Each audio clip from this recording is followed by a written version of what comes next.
The day Birdie Brooks walked into the Harlan County Land Office with mud caked halfway up her boots, and a deed so clean it might have been written that morning. She had already buried a husband, survived a drought, and decided she was done being invisible. The town of Rock, Texas, sat baking under a July sun in the year 1883. Its main street, a ribbon of packed red dirt lined with false-fronted buildings that promised more grandeur than they delivered. The land office occupied a squat adobe structure wedged between a dry goods store and a barber shop, and it smelled of paper, ink, and the particular kind of self-importance that men in small rooms behind large desks tend to cultivate. Birdie pushed open the door with her shoulder, because her hands were full, one holding the deed, rolled and tied with a piece of twine, and the other gripping a leather satchel that contained every record, receipt, and letter she had accumulated in the 3 years since Thomas Brooks had gone into the ground. She was 31 years old. She had dark hair that she kept pinned beneath a wide-brimmed hat, eyes the color of creek water in autumn, and a jaw set with the kind of quiet determination that doesn't announce itself with speeches. The mud on her boots was honest mud, earned on the 4-mile walk from her property into town, because her horse had thrown a shoe that morning, and she was not the kind of woman who waited for circumstances to improve on their own. There were 2 men in the office. The one behind the desk was Gerald Hooper, the county land registrar, a narrow-shouldered fellow with spectacles and a manner that suggested he found most of humanity mildly inconvenient. The other man was sitting in a chair against the far wall, his hat resting on his knee, a pair of long legs stretched out in front of him. He looked up when Birdie entered, and she barely glanced at him. She had business to conduct. "Good morning," she said to Gerald Hooper. "I'm Birdie Brooks. I hold the deed to the 160 acres southwest of Bitter Creek, and I'm here to have the title transferred properly into my name. My husband passed 14 months ago, and the record still shows Thomas Brooks as sole holder. I'd like that corrected today." Gerald Hooper looked at her over the tops of his spectacles. Then he looked at the mud on her boots. Then he looked back at her face with an expression that managed to be both dismissive and theatrical at the same time. "Mrs. Brooks," he said, "a transfer of that nature requires documentation, signatures from a male relative or executor of the estate, and a filing fee of $3. "I have the documentation," Birdie said, placing the satchel on the counter. "I am the executor of the estate, named specifically in Thomas's will, which is in here along with the probate record filed in Harlan County Circuit Court on March the 14th of last year, and I have $3. She set the coins on the counter with a sound that was not quite a slam, but was definitely a statement. Gerald Hooper did not reach for the satchel. "The policy of this office," he said, with the particular slow patience of a man who enjoys having policies, "is to require a male co-signatory when the primary applicant is a woman. It protects the integrity of the filing." Birdie looked at him for a long moment. "What it does," she said, "is make me feel like property rather than a person, and I am a person, Mr. Hooper. I have walked 4 miles in the heat this morning to stand in front of you with every document you could legally require, and I am asking to be treated accordingly." From across the room, the man in the chair shifted.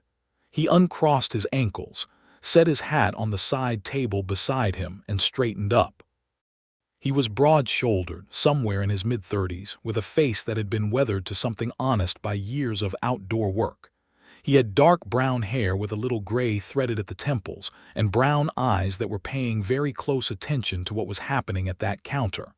"That sounds like a fair request to me," he said. Gerald Hooper turned. "Mr. Dunlap, this is a private transaction." "It's a public office," Calvin Dunlap said pleasantly. He stood up, not in a threatening way, but in the way of a man who has decided that sitting down no longer suits the moment. He was tall. He had a star pinned to his coat, which Birdie noticed for the first time a deputy's badge, she realized, though it was a county badge rather than a town one. And the lady has stated her case with documentation. The will is probated. The executor designation is legal. I'm not a lawyer, but I have been in this room enough times to know that the male co-signatory policy is a custom, not a statute. Gerald Hooper's nostrils tightened.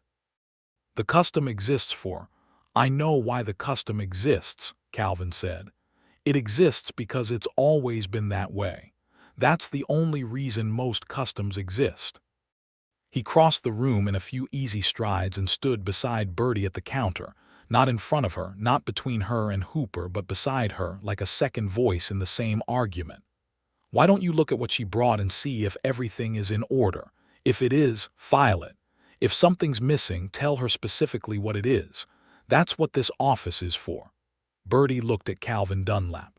He was looking at Gerald Hooper. There was no performance in him, no swagger, no visible need to be admired for what he was doing.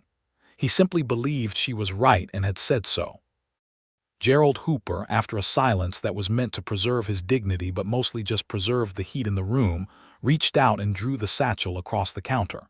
He spent 20 minutes going through every document. Birdie had prepared for this. She had anticipated every possible objection and had the answer to each one filed in order. The will was there. The probate was there. The original deed was there. The tax records for the preceding 3 years were there, paid in full in her handwriting. The death certificate was there. The filing fee was there on the counter in $3 silver. Gerald Hooper found nothing missing. He found nothing irregular. He found, in fact, an estate more thoroughly documented than most of what crossed his desk in a given month. He stamped the paperwork with a defeat that he tried to disguise as bureaucratic normalcy, and he wrote Birdie Brooks on the title transfer in his careful clerk's hand. "You'll have your confirmation copy in 10 days, he said. "Thank you," Birdie said. She meant it without warmth, which was its own kind of statement. She gathered her satchel and turned to leave. Calvin Dunlap was already at the door, and he held it open for her, not with the exaggerated flourish of a man performing gallantry, but with the simple practicality of someone who was leaving at the same time and had gotten there first. They stepped out into the white heat of the July morning. "Deputy," Birdie said, stopping on the wooden boardwalk and turning to face him. "Thank you for what you said in there. You didn't have to say it." "No," he agreed, "but it needed saying." He settled his hat onto his head and squinted against the sun. "Calvin Dunlap. I ride for the county sheriff's office out of Harlan." "Birdie Brooks," she said, even though he already knew her name. "I have a cattle operation southwest of Bitter Creek, a small one." "I know the land," he said. "Good water access. Your husband ran it before he stopped. I'm sorry for your loss." "It was 14 months ago," she said. "It was not a dismissal of grief but an acknowledgement of time. I've been running it myself since then. I have 2 hired hands and about 60 head." "That's not a small operation," he said. She almost smiled. It surprised her, the nearness of it, because she had not felt anything near a smile on her face in a long time. "It feels small some days." He nodded. There was a pause between them that was not uncomfortable, which was unusual for 2 strangers standing on a boardwalk. "You walked in," he said, noticing the absence of a horse at the hitching rail. "My horse threw a shoe this morning." "My horse is at the livery 2 streets over. I'll walk you there if you're heading back. Pete Granger does decent work and he won't charge you more than $1/4 for a reset if the shoe's not cracked." She looked at him. He was not being forward. He was being practical. There was a difference, and she had enough experience with men who didn't understand that difference to appreciate one who did. "All right," she said. They walked down the main street of Raydrock in the shimmering July heat, and if people looked, and people did, because Birdie was known in this town as the widow woman who ran her own place and didn't ask for help, and Calvin was known as the deputy who had once brought in 3 cattle thieves single-handedly, and still managed to be polite about it. Neither of them paid much attention to the looking. Birdie told him about the property as they walked. Not because she was showing off, but because land was what she knew, and she was comfortable talking about it. She told him about the way the south pasture flooded in spring, and how she'd learned to route the cattle up to the ridge before the creek rose. She told him about the old windmill Thomas had built that still worked if you kicked it in exactly the right place. She told him about the trouble she'd had the previous autumn with a neighboring rancher named Silas Prout, who kept insisting her fence line was 3 yards too far east. Calvin listened the way some men do, not waiting for his turn to speak, but actually taking in what she was saying. "Prout," he said. "I know that name. He's filed 2 complaints with the sheriff's office in the last year. Both times they turned out to be his fence that was wrong. He knows perfectly well where the line is," Birdie said flatly. "He just assumed I wouldn't hold it." "Did you?" "I hired a surveyor out of my own pocket and sent Prout the bill," she said. "He didn't pay it, but he moved his fence." Calvin laughed. It was a good laugh, unguarded and genuine, and it came out of him before he could think better of it. "That's a solid approach," he said. The livery was run by Pete Granger, a stout man with an apron permanently stained the color of iron. He looked at Birdie's situation, agreed that the shoe could be reset rather than replaced, and charged her exactly 20 cents. Calvin stood outside with his own horse, a big roan gelding named something she didn't catch, and he was still there when she came back out with her mare, whose name was Calla. "You don't have to ride out with me," she said. "I'm not riding out with you," he said. "I'm riding back toward Bitter Creek myself. I have to check on a property dispute over that way this afternoon." He said it matter-of-factly, and she couldn't tell if it was the truth or a convenient truth, and she decided it didn't entirely matter. They rode side by side out of Redrock, and the town fell away behind them, and the land opened up into the huge flat-bottomed bowl of the Texas hill country, golden and enormous under the summer sky. The road was not much of a road, 2 ruts in the caliche that suggested a direction and mostly kept to it, and the heat rose off the ground in visible waves. "How did you come to be a deputy?" she asked. "You don't seem like a man who was born wanting to pin on a badge." He was quiet for a moment, and she appreciated that he considered the question before answering it. "I ranched for a long time," he said. "Had a place up near Abilene. Lost it bad cattle prices, a dry year, then another dry year. Sold it off piece by piece to cover the debts." He said it without self-pity, as if he were describing something that had happened to someone he knew at a distance. "Sheriff Tate offered me the deputy job 4 years ago. I know the land, I know how to handle myself, and I don't lose my temper." He said those were the 3 things he needed most. "Do you miss ranching?" "Every day," he said simply. Then, with a slight turn of his head toward her, "Does that surprise you?" "No," she said. "I would miss it too. I almost lost mine last winter. Cattle prices were bad, and I had a vet bill I hadn't planned for." She paused. "I've thought about what Thomas would have done differently and whether I would have made the same choices, and the truth is I don't know. I just know what I've done and that the land is still mine." "It is," he said, "as of about an hour ago officially." That almost smile came back. "As of about an hour ago officially," she agreed. They came to the crossroads where the road toward Bitter Creek split from the road toward the disputed property Calvin claimed he needed to check on, and he pulled his roan up. "This is where I turn," he said. He pushed his hat back and looked at her directly. "Mrs. Brooks, I'd like to come by your place sometime if that would be acceptable. To see the operation. I mean that plainly and without any hidden intention." Birdie held Calla still. The horse was restless in the heat, shifting her weight. "Why?" she asked, because she was a woman who liked direct questions. "Because I enjoyed talking to you," he said just as directly. "And because it's been a long time since I talked to someone who interested me." She looked at him for a moment. The sun was directly overhead.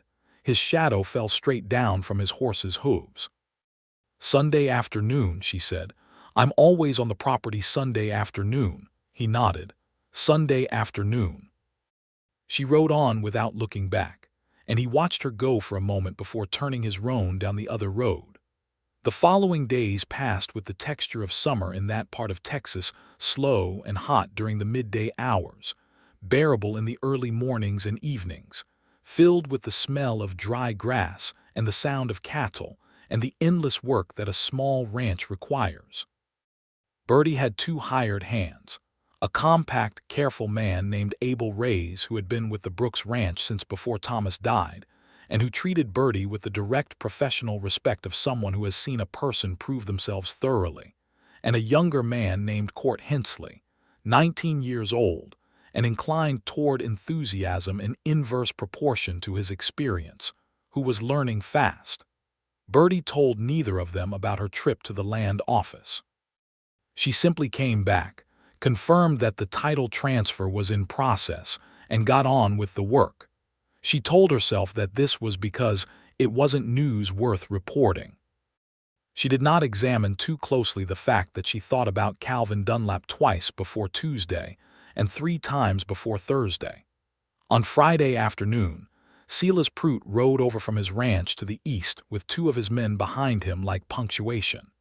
He was 61 years old, heavy, with a red face and the permanent expression of a man who felt the world owed him more room than it was giving him.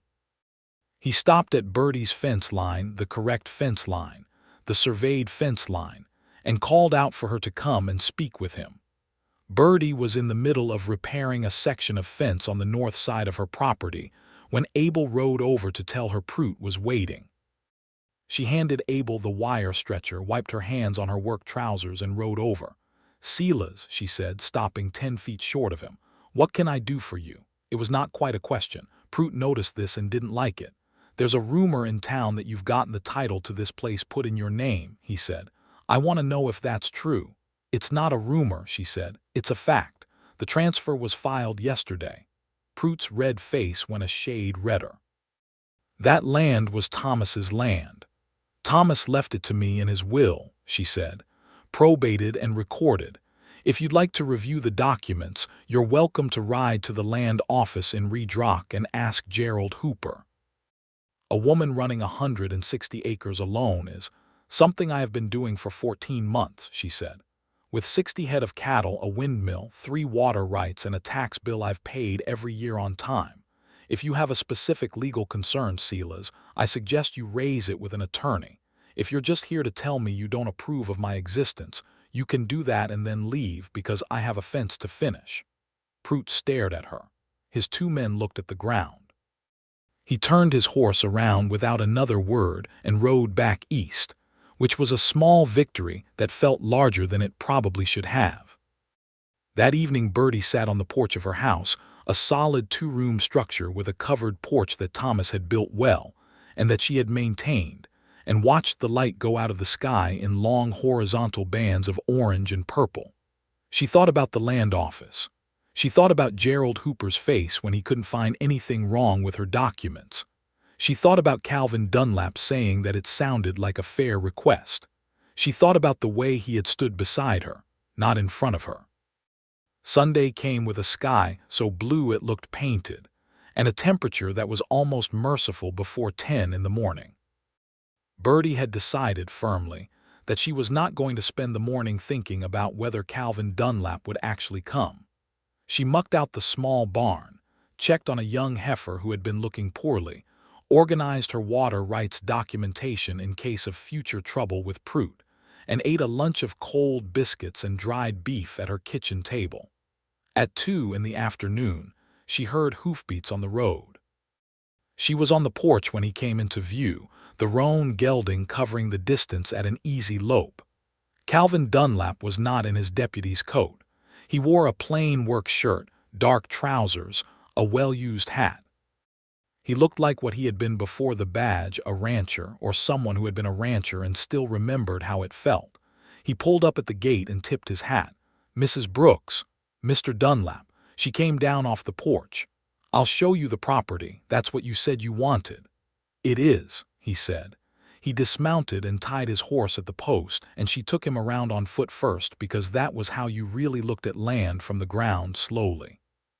She showed him the south pasture where the flooding happened and the elevated route she used. She showed him the windmill, and she gave it the kick in exactly the right place, and it started turning with a sound like a reluctant conversation, and he laughed again in that unguarded way. She showed him the cattle. He knew cattle. He walked along the fence and looked at them the way someone looks at something they understand, asking quiet, competent questions about her grazing rotation and her water management, and whether she'd had trouble with the screwworm that had been moving through the county that summer. "Not yet," she said. "I've been checking the herd every 3 days. That's diligent, he said. It's necessary, she said. He looked at her. You don't take compliments easily. I take them when they're warranted, she said. That one felt more like an observation. Fair enough, he said. Then I'll say this. You're running this place better than most men with twice the help would run it. That's a compliment, not an observation. She looked at him steadily. Thank you, she said. I'll take that one. They ended up sitting on the porch with 2 cups of coffee as the afternoon settled into the golden hour before sunset. It was the kind of light that makes everything look like it matters, that turns ordinary fence posts and hay bales into something almost beautiful. They talked for 2 hours. They talked about cattle prices and water rights, and the railroad that was supposed to come through the county and hadn't yet. They talked about Redrock and its politics and the land office and Gerald Hooper, who had apparently been obstructive to several other property owners over the years, and whom neither of them liked particularly. They talked about the drought years, and the way land could break a person if a person let it, and the way it sustained you if you held on. Do you ever think about having a place again? Birdie asked. A ranch, your own. All the time, he said. He was looking out at her pasture at the late light on the dry grass. There's a section of land north of here, about 12 miles, that's been sitting unclaimed for 3 years. Good elevation, decent grass, has a seasonal creek. I ride past it on my rounds sometimes and think about what you could do with it. Why don't you file on it? He turned his cup in his hands. Deputies pay. I've been saving, but the filing fee and the first year's operating costs together are more than I have right now. He said it without embarrassment, as a plain fact. Another year, maybe 2. That seems a shame, she said. Land doesn't stay unclaimed forever. No, he said, it doesn't. He left before dark, as was proper, and he shook her hand at the gate the way you shake hands with someone you mean to see again, firmly and with eye contact. She stood at the gate and watched him ride back up the road until the dust swallowed him. Abel Reyes, who had been conspicuously occupied with something in the barn, came out when the sound of the horse had gone entirely. Nice horse, he said. Yes, Birdie said. Good man, she looked at him. Abel had been with her long enough to earn a certain latitude. I believe so, she said. Abel nodded and went back to whatever he was doing, which she suspected was nothing at all. 3 weeks passed. Calvin came back the following Sunday, and the Sunday after that. They fell into a pattern that felt natural in the way that only the right things feel natural, effortless, not because it required no effort, but because the effort was the kind you didn't mind making. He brought her news from town, which was useful. She fed him supper on the second visit, roasted corn and salt pork and biscuits, and he washed his plate afterward without being asked, which she noticed. On the third visit, he arrived looking tighter around the jaw than usual, and she recognized trouble before he said a word about it. Prout filed a complaint with the county sheriff, he said, accepting coffee and sitting down at her kitchen table. He's claiming your water rights on the South Tributary are in dispute. He says Thomas acquired them improperly and that since the property transferred to you under those rights, the transfer is challengeable. Birdie set her coffee cup down carefully. That is not true, she said. I know it's not true. I looked at the original filing. Thomas acquired those water rights legally in 1878, 5 years before he died. The documentation is clear. Calvin looked at her. But Prout knows that filing a challenge costs money to fight, and he's betting you don't have the money or the will to do it. He'd be wrong on both counts, she said. I know that too, Calvin said. I spoke to Tate, the sheriff. He's not going to act on Prout's complaint because there's no legal basis for it, but Prout might go to an attorney and file a civil suit. If he does, you'd need to respond. Birdie was quiet for a moment. Outside the window, a crow was sitting on the fence post she'd repaired last week, looking in as if it had opinions. My brother-in-law is an attorney in San Antonio, she said finally. Thomas's younger brother. I haven't spoken to him since the funeral. He thought I should sell the property, but he knows the law and he knows the original deed. That's a resource, Calvin said. It's an unpleasant one, she said, but a resource. She looked at him. Why are you telling me all this? You said Tate isn't acting on it. You didn't have to come out here and warn me." He looked at her steadily. "Because I wanted you to have time to prepare instead of being surprised." "Because that's what you do for someone you—" He stopped. He looked at his coffee cup. "Someone you consider a friend." The word friend landed between them with a slight weight that neither of them examined out loud. Birdie looked at the crow. It flew away. "Thank you," she said. Again. He stayed for supper again. They talked about the land north of Redrock, the unclaimed section he'd mentioned. He'd ridden through it on patrol that week, and the seasonal creek was running better than expected for July. She asked detailed questions about the soil, and he answered them, and then realized she was asking the questions a person asks when they're actually imagining working a piece of land, not just making conversation. "You'd file on it if you had the capital," she said. "I would," he said. "Next spring, probably, if nothing changes." "What would change it?" He looked at her across the table. The lamp was between them, and its light made everything in the room feel close and specific. "I don't know yet," he said quietly. She did not ask him to clarify. She understood what he meant, and she thought he understood that she understood, and for now that was enough. The letter to Thomas's brother, Edmund Brooks of the San Antonio law offices of Brooks and Whitfield, went out that week. It was businesslike and thorough, explaining the situation with Pruitt's challenge and requesting legal counsel. Edmund wrote back within 10 days, which was faster than she had expected, and his letter surprised her. He wrote, "I owe you an apology, Birdie. I was wrong to suggest you sell. From what I can see in the records you've sent, you have managed that property with more competence and care than Thomas ever did, and I say that with love for my brother and honesty about his limitations as a businessman. I will represent you in any action Pruitt brings, at no cost, as it's the least I can do. Consider this my delayed and insufficient acknowledgement that you have every right to that land and every right to be treated like a person when you defend it." She read that letter 3 times. Then she folded it and put it in her satchel, which was where she kept the things that mattered.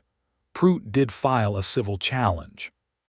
It happened in September, when the summer heat had broken and the air had the particular clarity of Texas in early autumn, and it named Birdie Brooks as defendant in a water rights dispute regarding the south tributary of Bitter Creek. Edmund came up from San Antonio on the stagecoach, and he was not what Birdie had expected. She had expected the version of Edmund that had stood at Thomas's graveside telling her she ought to consider selling, stiff and lawyerly and full of advice she hadn't asked for. What stepped off the stage was a man about 10 years older than her, gray at the temples, with a face that had done some thinking since that day and came to different conclusions. "Birdie," he said, shaking her hand on the boardwalk outside the stage depot. He looked at her properly. "You look well." "I'm well," she said. "Thank you for coming." "I meant what I said in the letter," he said. "Every word of it." "I know," she said. "Come and see the property." She drove him out in the wagon, and he sat beside her on the bench with his attorney's bag on his knees and looked at the land the way someone looks at something they've underestimated. She showed him the south tributary and the original survey stakes and the water rights documentation, and he spent 2 hours with the papers at her kitchen table and came out of it with the expression of a man who had been hoping for a case and had been given a very easy case indeed. "Pruitt has no standing," he said flatly. "The acquisition was correct in every detail. He's gambling that the cost of defense will discourage you." "He's been gambling that for a while," Birdie said. "He keeps losing." Edmund smiled. It was the first time she had seen him smile since Thomas's funeral, and it looked good on him. "I'll file the response this week. The case will likely be dismissed within 30 days of filing. Judges in this county don't like having their time wasted." Calvin came over that evening. She had told him that Edmund was coming, and she had told him enough about Edmund that he understood the complicated territory of that relationship. He arrived at the same time as she was pouring Edmund a second cup of coffee on the porch, and she introduced them, and the 2 men shook hands and looked at each other with the careful assessment of men who are trying to figure out what they mean to the same woman. "Deputy Dunlap," Edmund said, "Birdie tells me you spoke up for her at the land office." She'd already made her case, Calvin said. I just confirmed it. Edmund studied him for a moment. That's a diplomatic way to put it. He glanced at Birdie. He's modest. He is, she agreed, and something in the way she said it made Edmund's attorney's mind file something away quietly. The three of them sat on the porch until the stars came out, talking about the case and then about other things.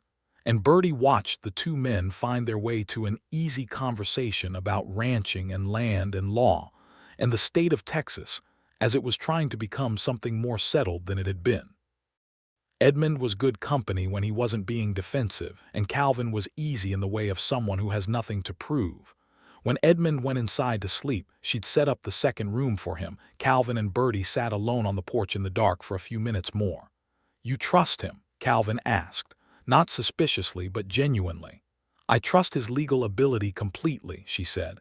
"I'm still working on the rest." "That seems reasonable."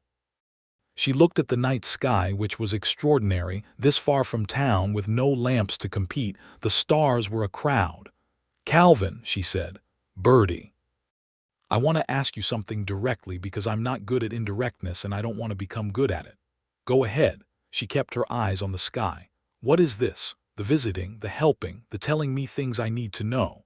He was quiet for a moment. A nighthawk called somewhere in the dark. "It's me trying to behave well towards someone I've come to care about considerably," he said, "while also trying not to push where I haven't been invited." She turned and looked at him then.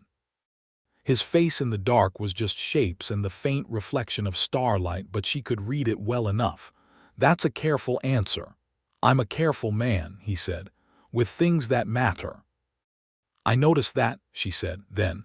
"You've been invited. I should have said so sooner, but I'm also a careful person." The silence after that was different from the silence before it, warmer, more specific.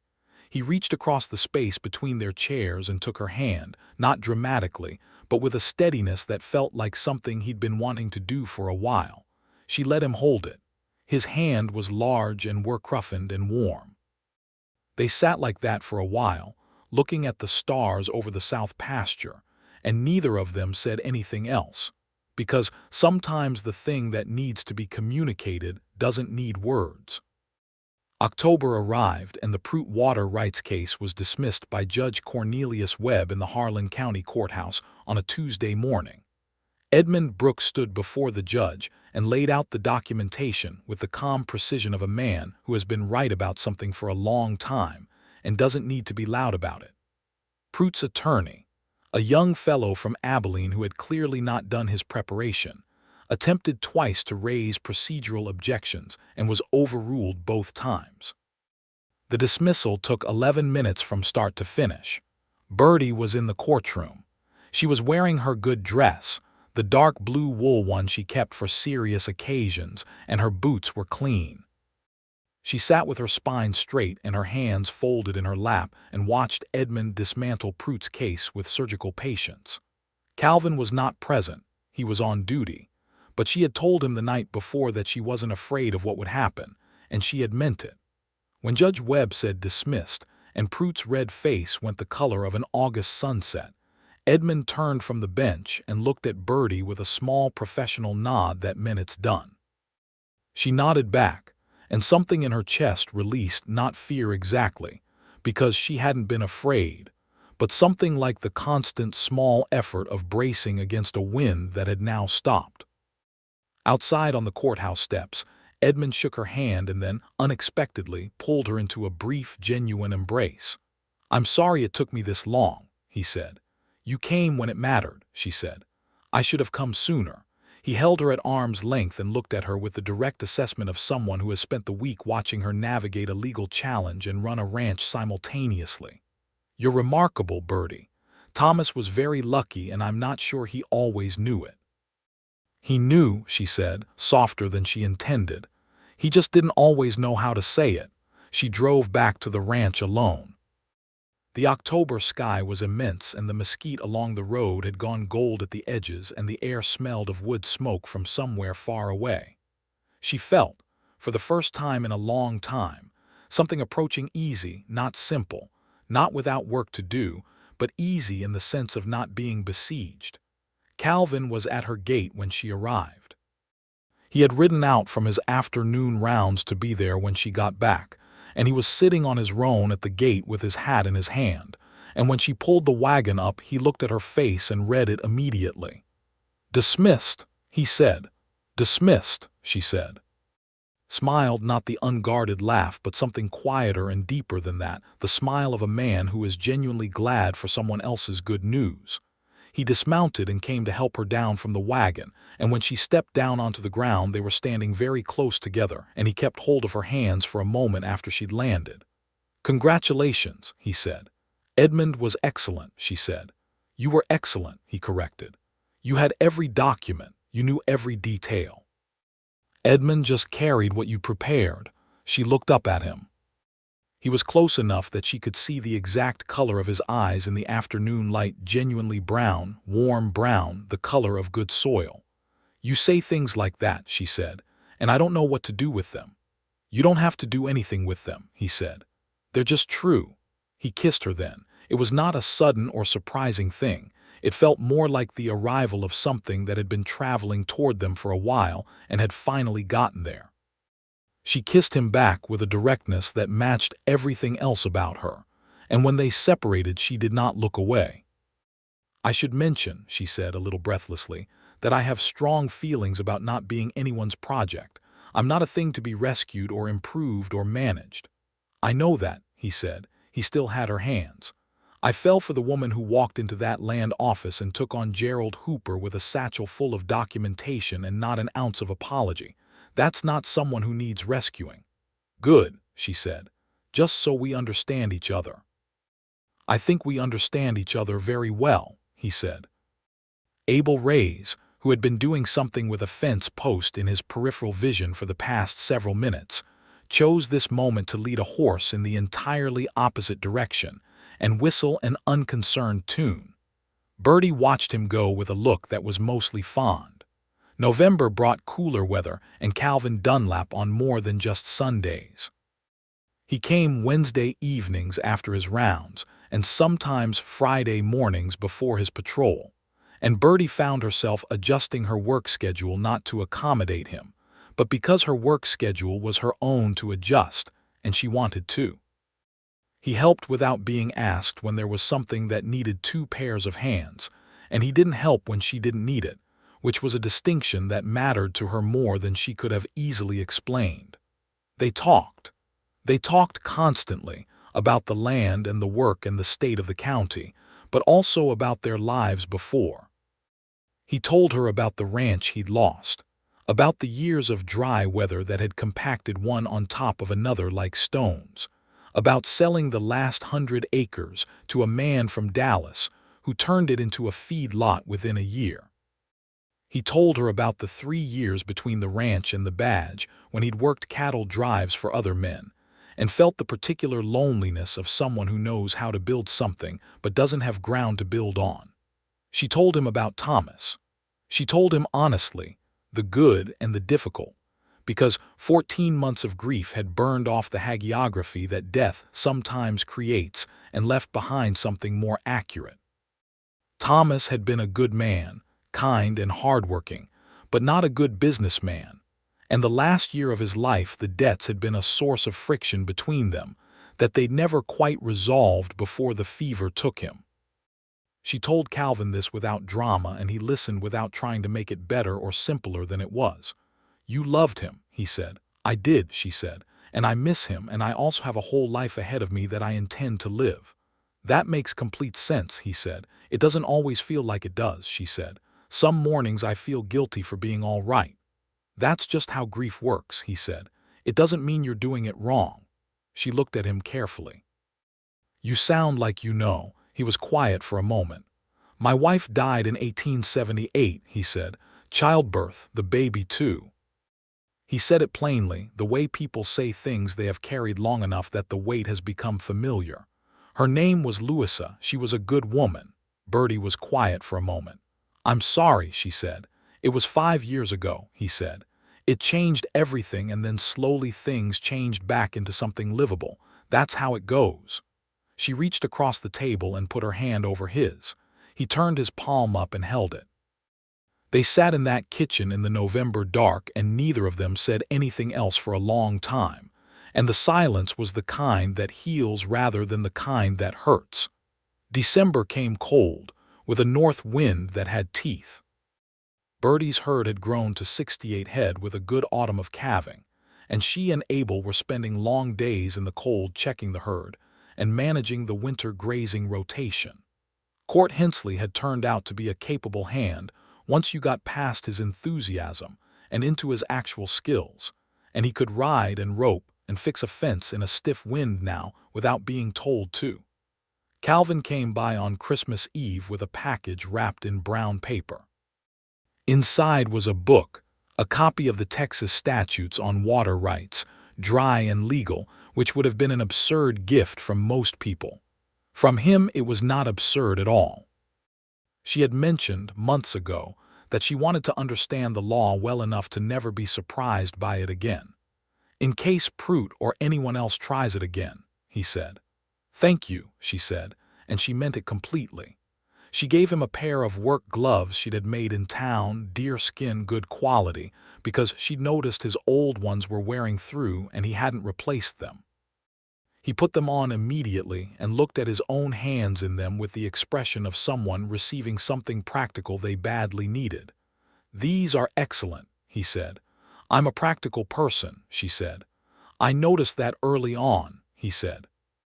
They had Christmas dinner together at her table along with Abel, whose family was in San Marcos and too far to visit in winter, and Court, whose family situation was complicated in a way he didn't discuss, and it was the most comfortable she had been in a room with multiple people since before Thomas died.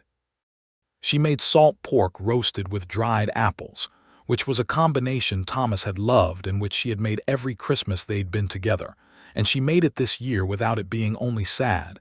It was also warm and good and present. The new year, 1884, arrived with cold and wind, and the particular feeling that things are about to shift. Calvin was waiting. He had saved enough, with his deputy's pay and the strict discipline of a man with a goal, that he was within 2 months of having what he needed to file on the land north of town. He talked about it in a way that had become less hypothetical and more specific: the north section, the seasonal creek, the elevation, the grass. In February, on a Sunday afternoon when the sun came out for the first time in 2 weeks and made everything look tentatively hopeful, they were riding together along the boundary of her south pasture, and he turned his horse and looked at her with the expression of a man who has been building to something and has decided today is the day. "Birdie," he said. She pulled Calla up. "Calvin, I have something I want to ask you, and I want to say it properly." He took a breath. He was not a nervous man generally, but he was nervous now in a way that was visible and that made him look younger than his 35 years. "I love you. I have loved you since sometime around that third Sunday on your porch when you told me that you'd sent the surveyor's bill to Prout, and he didn't pay it but he moved his fence, and I thought, there is the most formidable and admirable woman I have ever encountered." She was very still on her horse. The wind moved through the dry grass around them. "I know you have this land," he said, "and I know what it means to you, and I know you are entirely capable of running your life without me in it. I'm not asking because I think you need something.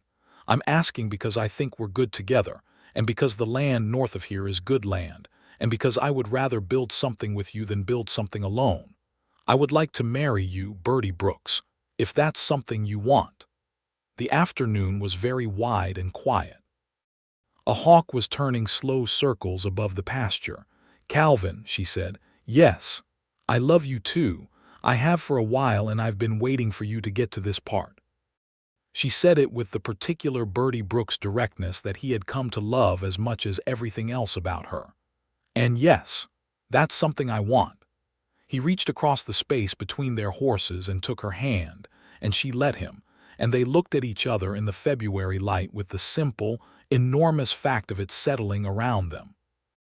They were married in April of 1884, on a Saturday morning at the small Methodist church in Reed Rock, with Edmund Brooks attending from San Antonio, Abel Reyes and Court Hensley from the ranch, Sheriff Tate and 2 other deputies from Calvin's office, and a small collection of townspeople who had followed the story of Birdie Brooks with more interest than any of them would have admitted.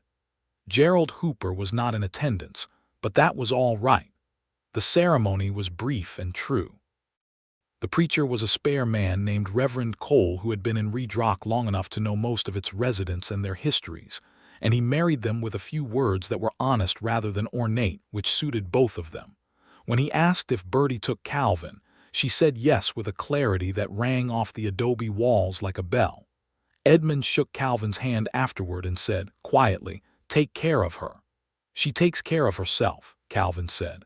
"I just plan to be there." Edmund considered this and then smiled. "That's exactly the right answer," he said. They did not take a journey. There was no time for a journey. The cattle needed tending and Calvin had a week's patrol that he'd arranged to delay until Monday.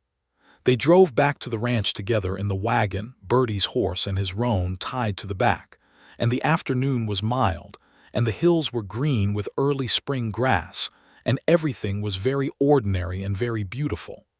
That spring, Calvin filed on the north section. He made the trip to the Redrock land office on a Wednesday morning, and he brought Birdie with him, partly because the filing needed a witness, and partly because he would not have gone without her. Gerald Hooper was behind his desk in exactly the position he'd been in 9 months earlier, and when they walked in together, Calvin in his deputy's coat and Birdie with her boots still carrying honest mud from the morning's work, the registrar's expression went through 3 separate phases before settling on professional neutrality. The filing was straightforward. Calvin had every document in order. The fee was paid. The title was clean. Gerald Hooper stamped the paperwork and wrote Calvin Dunlap in his careful clerk's hand on the title transfer. And this time, he did not ask for a co-signatory or raise any questions about the integrity of the filing. "You'll have your confirmation copy in 10 days, he said. "Thank you," Calvin said. Outside on the boardwalk, Birdie looked up at him in the spring morning light and he looked down at her, and they both understood that something had come full circle. "That's a good piece of land," she said. "It is," he agreed. "And we're going to do something good with it." "We are," he said. He took her hand on the boardwalk in plain view of Redrock's Main Street, and several people looked, and neither of them paid any attention to the looking. The summer of 1884 was a building summer. Calvin's north section required work clearing the seasonal creek bed that had partially silted over, building a small holding pen, getting the fence lines established and recorded. He was still riding his deputy's rounds, and Birdie was still running her 160 acres, and they worked both properties with the efficiency of 2 people who have learned to coordinate without drama. Abel Reyes stayed on as foreman of the original Brooks land. Court Hensley, now 20, took on more responsibility with a seriousness he was growing into. Calvin hired a young man named Pete Soto from a ranch east of town who knew fence work and liked horses and got along with everyone. By July, the north section had its fence lines staked and its holding pen built and its water rights filed. Calvin brought over 20 head of cattle from a sale in Harlan, young stock, good breeding, the beginning of what he intended to grow slowly and correctly. Birdie stood at the fence of the new north section in July and watched the cattle graze on that good elevated grass and thought about what Calvin had said almost exactly a year ago about riding past this land on his rounds and thinking about what you could do with it. She thought about how much can change in a year when you stop letting things be done to you and start doing things yourself. He came and stood beside her. She didn't hear him approach. He was a quiet man, always had been, but she felt him beside her in the way she'd learned to feel his presence as a specific and reliable thing. "What are you thinking?" he asked. "That this time last year I was walking 4 miles to the land office with mud on my boots and a deed in my hand and a thorough expectation of being dismissed," she said. "And that things are considerably different now." "Better," he said. She turned and looked at him. He was standing in the same July light as that morning a year ago, the sun direct overhead, But nothing about this felt the same as that first moment outside the land office when they'd been strangers figuring each other out. This was the opposite of that. This was the feeling of knowing someone so specifically that you could identify them by the way the air felt beside you. "Considerably better," she said. He put his arm around her shoulders, and she let the full weight of him settle there, which was a thing she did not do lightly, and which he understood was not a small thing. They stood at the fence of his new pasture in the Texas summer and watched the cattle on the good grass, and the sky was enormous and blue and full of birds. In August, she told him she was expecting. She told him in the kitchen of her house, their house now, though they were spending nights at both places as work required on a Tuesday morning before he left for his rounds. She said it simply, standing by the stove with her coffee, because she was not a woman who performed announcements. Calvin set his cup down very carefully and looked at her with an expression she had not seen on his face before. It was not surprise exactly. They were married, it was not impossible, but it was something deeper than surprise. It was the face of a man encountering joy after a long time of having learned not to expect it. He crossed the kitchen in 2 steps and put both arms around her, which he did not often do unprompted and which she knew was significant. She could feel him breathe for a moment. "Are you all right?" he asked, his voice quieter than usual. "I'm very well," she said. She pulled back enough to look at his face. "Are you?" "Yes," he said, and his voice was not quite steady. Yes, I'm very well." He looked at her with that open, unguarded quality that she loved most in him. "I didn't know if after Louisa I thought perhaps, Calvin," she said, putting her hand on his face. He pressed his hand over hers. "I'm glad," he said. "That's the word. I'm deeply glad." "So am I," she said. The autumn of 1884 was golden and particular in the way that good autumns are. You notice them as they're happening, not just in memory. Birdie was 4 months along and entirely capable, as she would have told anyone who suggested otherwise, and she continued to work her land with the adjustments that practical sense required, and not one adjustment more. Abel took on more of the physical fence work. Court rode the herd checks. She managed, supervised, planned, and did the work that did not require climbing or heavy lifting, which was most of the work. Calvin's north section cattle were doing well. He'd added 8 more head in October, bringing the total to 28, and the grass on that elevated land was holding better than the valley properties in the dry spell that had come in September. He was still riding his deputy's rounds, but he had given Sheriff Tate notice that he would be stepping down in the spring. Not because the badge didn't suit him, but because the land suited him more, and the timing was right, and there was going to be a child. Edmund came up from San Antonio in November for a visit, and he brought his wife, a quiet, observant woman named Clara who looked at the Brooks ranch with an architect's eye, and said she thought the house needed a 3rd room. Birdie had been thinking the same thing but had not said it out loud, and she liked Clara immediately for saying it first. Edmund and Calvin went out to the north section together one afternoon and came back looking like 2 men who had been having an actual conversation rather than performing one, which pleased Birdie. Over supper, Edmund said, looking at Birdie across the table, "You've built something real here." "We have," she said, including Calvin in the word naturally. Edmund looked at Calvin, who was passing the bread to Clara, and then back at Birdie, and he smiled the way he'd smiled on the courthouse steps after the Prout dismissal, honestly, without reservation.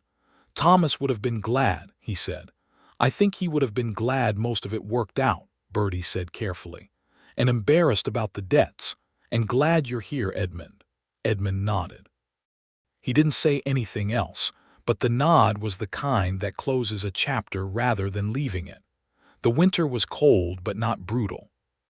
They added the 3rd room onto the house in January, a project that involved Calvin and Abel and Court and Pete and a carpenter from town named Walter Grimes, and took 12 days and produced a room with good light from the east window. It was going to be a bedroom, but Birdie was already thinking about the shelving. On a night in late February, with the north wind pressing on the windows and the lamp burning in the bedroom and Calvin's hand in hers, their son was born. It was a long night. The doctor came from Redrock, a capable woman named Dr. Hester Finch, who had been practicing in the county for 6 years, and who had delivered more babies than she could count in better and worse circumstances than this. Calvin was in the house, which was where he intended to stay regardless of what anyone said about where men should be during these occasions, though he had the good sense to stay on the correct side of the door and let Hester work. When the baby cried that specific new sound, all outrage and announcement, Calvin heard it and stood up from the chair in the sitting room and was not entirely composed for a moment. Abel, who had been keeping company with him in the sitting room all night, pretended to be very interested in something outside the dark window. Hester came to the door. "Everyone's fine," she said. "It's a boy. He's large and loud and your wife is exhausted but completely well." Calvin went in. Birdie was propped up in the bed with the look of someone who has done something enormous and is now assessing it with exhausted pride. The baby was wrapped in the white flannel she'd prepared, and she handed him to Calvin with the careful confidence of a woman who was already working out the logistics. Calvin held his son for the first time in the lamplight of their February bedroom, and the baby opened his eyes dark and unfocused, trying to make sense of this new arrangement, and Calvin looked down at him with an expression so unguarded that Birdie, watching, felt something inside her that she could only describe as complete. "Hello," Calvin said to the baby, very quietly. "I'm your father. Welcome to the operation." Birdie laughed, the kind of laugh that comes out unexpected and is entirely real. "The operation," she said. "It's what we have," he said. He looked up at her. She looked back at him, tired and luminous in the lamp's warm light, and he came and sat on the edge of the bed and put his arm around her, and they looked at their son together in the winter dark. They named him Thomas Calvin Dunlap. Thomas for her first husband, who had broken ground on this land and deserved to be remembered with love. Calvin for his father, because Calvin had said quietly that he'd been proud of the name and would like to see it continue. Birdie had thought about it for 2 days and then said yes, that was the right combination. Edmund, when told the name in a letter, wrote back a single line, "That is exactly right, and I am very proud of you both." Spring came back around, as it does. The grass came up on both properties. The cattle on the north section had expanded to 35 head with winter calving.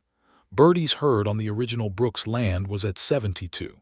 Calvin stepped down from the deputy's badge in March, exactly as planned, and Sheriff Tate shook his hand and said the county would be poorer for it, and Calvin said he'd ride out to help if Tate ever needed him, which was the kind of promise that meant something coming from him.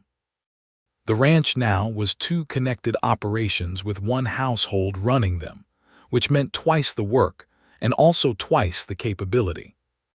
Birdie and Calvin worked differently. She was more systematic, he was more intuitive about the land, and together they covered what neither of them would have covered alone.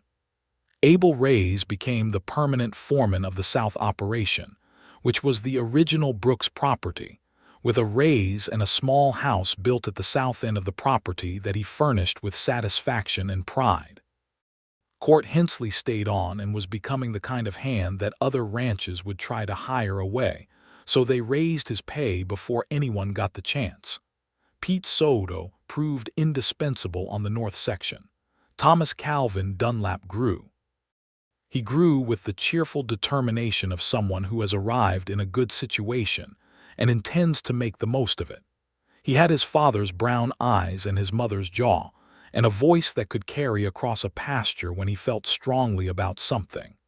By late summer he was sitting up and looking at everything with an intensity that Birdie recognized as her own. On an August evening, nearly 2 years since Birdie had walked into the Redrock land office with mud on her boots and a deed in her hand, she sat on the porch of her house, their house. In the same chair she'd sat in the night, she'd looked at the stars and thought about Calvin Dunlap for the 3rd time that week, and she held her son in her lap while Calvin sat beside her, and the south pasture was green with late summer grass, and the windmill was turning in the evening breeze.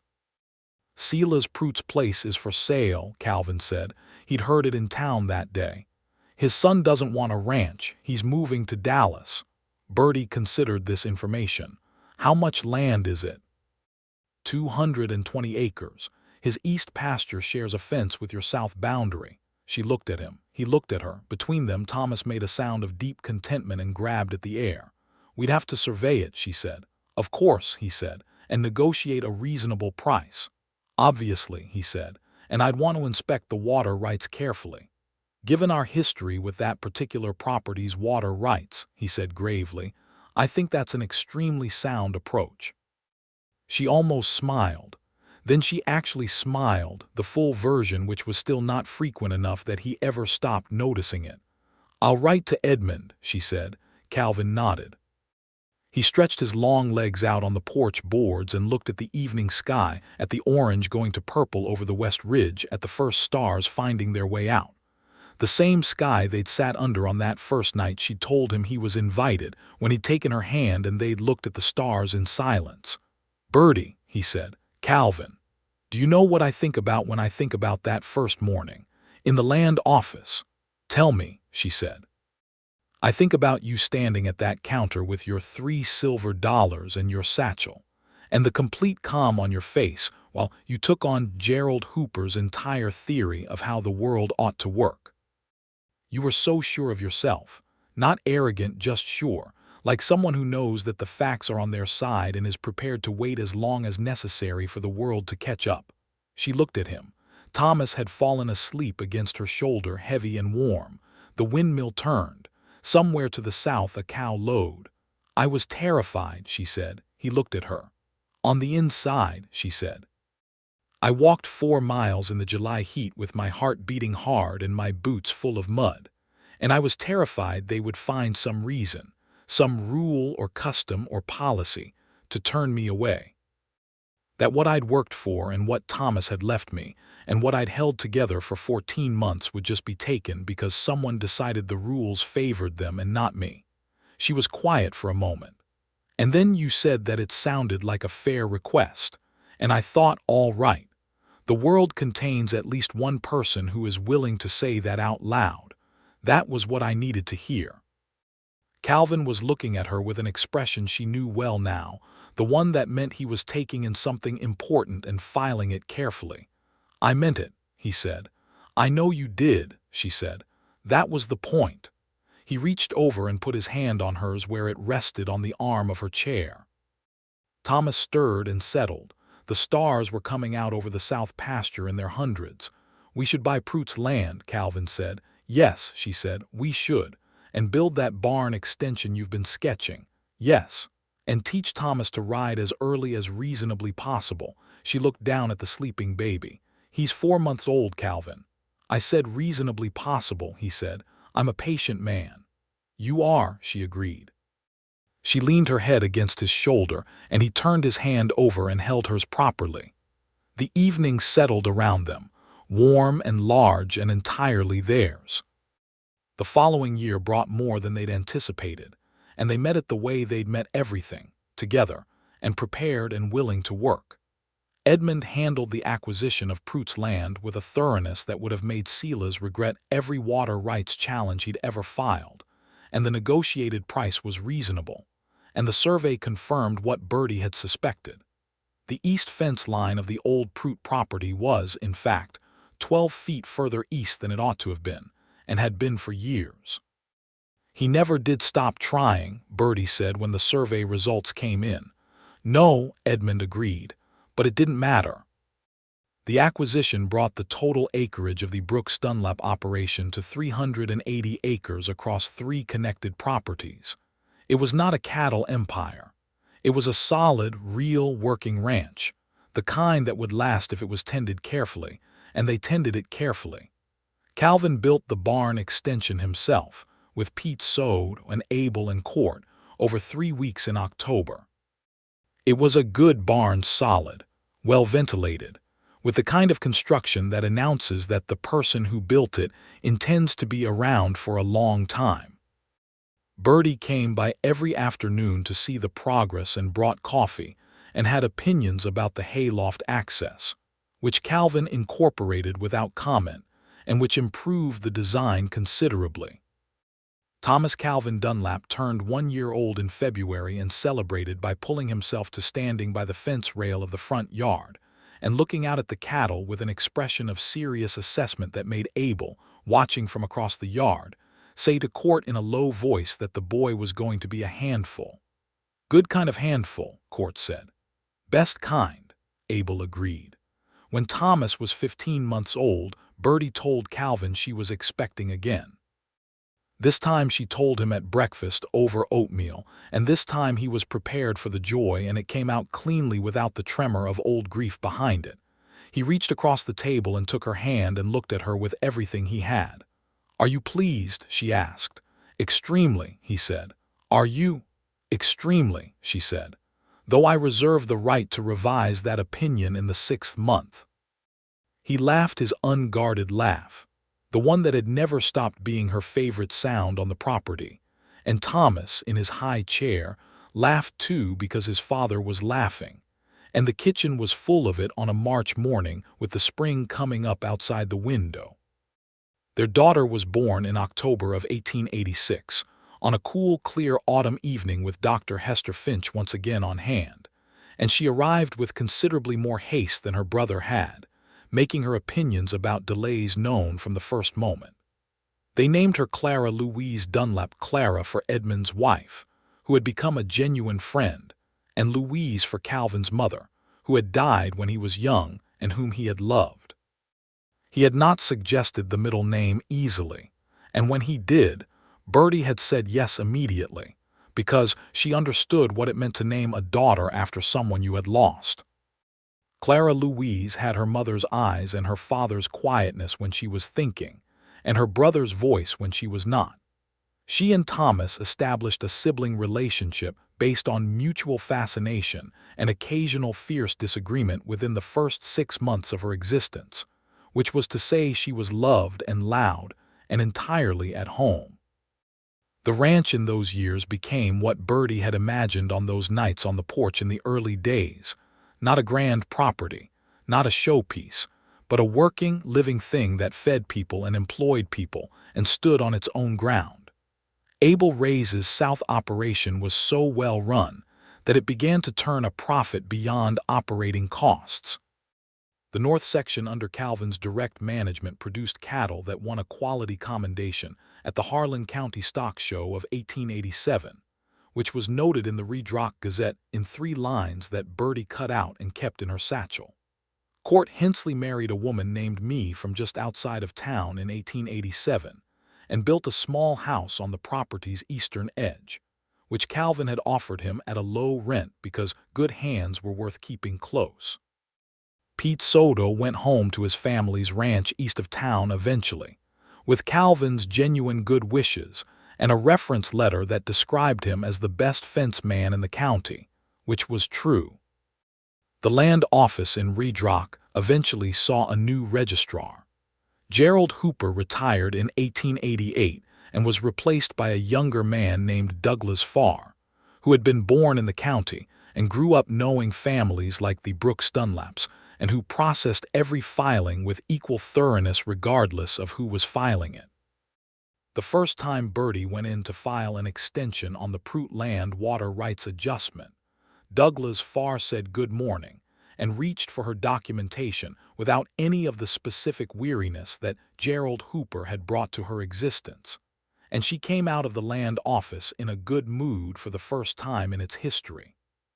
She told Calvin about it that evening, and he said, "Progress comes slow and then all at once."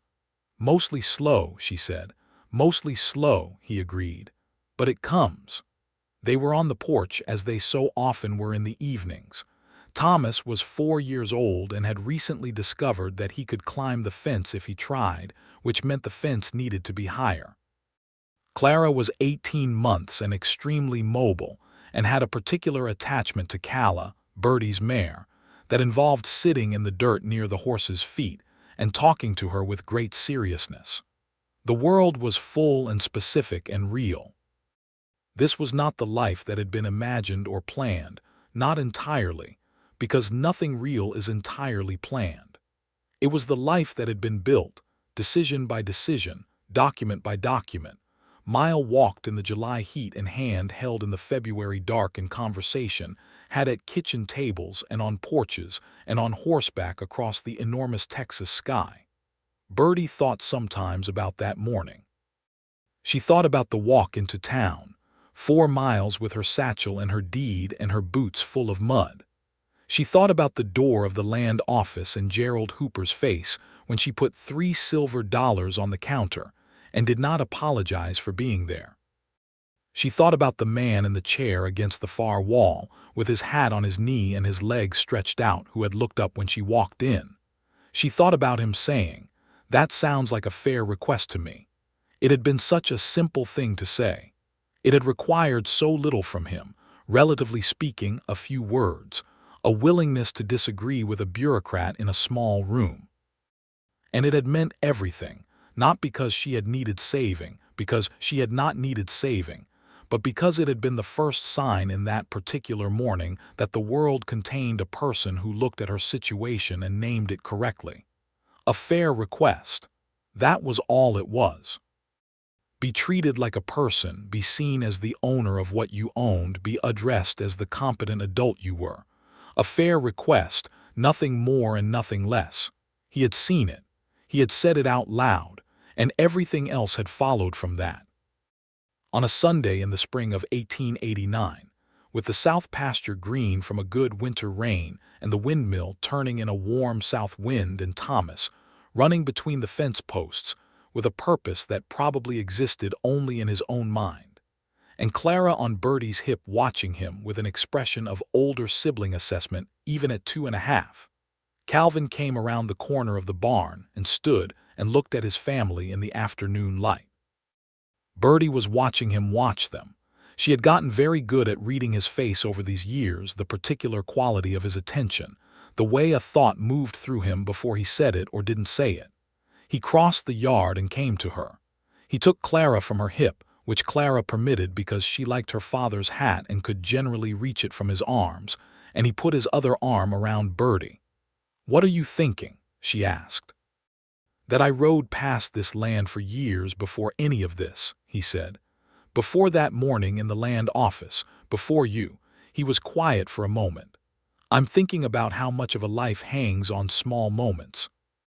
The moment when someone says the right thing, or goes where they're needed, or stands beside someone instead of in front of them, or walks 4 miles in the July heat instead of waiting for the circumstances to improve," she said.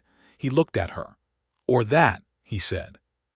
Thomas came running back from the fence, red-faced and important with news about something he'd seen at the far end of the pasture, and Clara handed down Calvin's hat with an expression of having completed a task, and the south pasture stretched away behind them to the ridge where the cattle grazed on good Texas grass, and the windmill turned and turned in the warm spring wind. The deed to the land was clean and clear and in both their names. The title was filed in Harlan County and confirmed by Douglas Farr's neat hand and stamped with the land office seal. 380 acres of working ranch land in the state of Texas, held by Birdie Brooks Dunlap and Calvin Dunlap, in full legal standing as persons under the law. All of it earned, all of it documented, all of it real. Birdie stood in the afternoon and held her life in both hands and found it solid and true, and entirely worth the 4-mile walk in the July mud, and every hard thing that had come before and every hard thing that would come after, because the life that waits on the other side of refusing to be dismissed is always worth the difficulty of refusing. The windmill turned. The cattle grazed. Thomas was explaining something urgent to Clara, who was listening with the patience of someone who has not yet learned to be impatient. Calvin's arm was around Birdie's shoulders, steady and specific, and there. The afternoon light fell golden on everything, on the fence posts and the dry grass and the distant ridge, and the roof of the house with its third room and the barn with its extension, and the road that wound down toward Redrock and the land office and the life that had been waiting at the end of a very good, very long walk. Everything was exactly as it should be. Everything was exactly where it belonged. And so were they.